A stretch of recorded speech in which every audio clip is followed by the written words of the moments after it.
আমার জীবন আর শান্তি হলো না। হিন্দু সাবানের কেষ্ট তুলছিলাম, কোন সাবানের চোদানি এসে চুলত করে চুরে নিয়ে গেছিল। বাড়ির আশেপাশে কোনো কিছু দিয়ে শান্তি পাচ্ছে না, প্রত্যেকদিন কিছু না কিছু চুরি হয়। আমার কিছু যত জ্বালা। আর এই সব করেছে হানি খালি ফোনই টেপে। তুই কি দেখে পাইস না কেন চুরি আর না চুরি আরে চোটেলা ধরে পারিস না? আর হন, আজকের দিনে মধ্যে তুই চোর ধরবো, না ধরে তোর বাদ বন্ধ।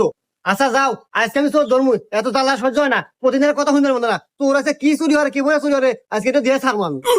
আচ্ছা দেখা যাবে না তুমি কিরম চোর ধরো। আচ্ছা আমি যাই, ভালো মন্দ রান্ধা গে। আজকে বিকেল আব্বা আসার কথা। প্রত্যেক দিন চোর চুরি হরে, আজকে চুরি হরে কেবল এটা দিয়ে ছাড়বো। চোর আছে কোন দিয়ে আসে?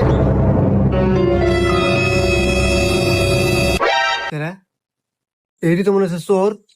দাঁড়া, আজকে তো ধরে উরি বাবারে, এত শীত পড়ছে রে, নাক মুখ দেখেনি শীত, তাও শিশিরে বাতাস যাইতেছে। শীত আছে আছে তাই কি যাই, আমার বিটি মনে হয় কত ভালো ভালো রান্না করে রাখছে রে। জামাই বাড়ি যায়া আচ্ছা মতে ভালো মন্দ কিছু খাওয়া, শীতের দিন।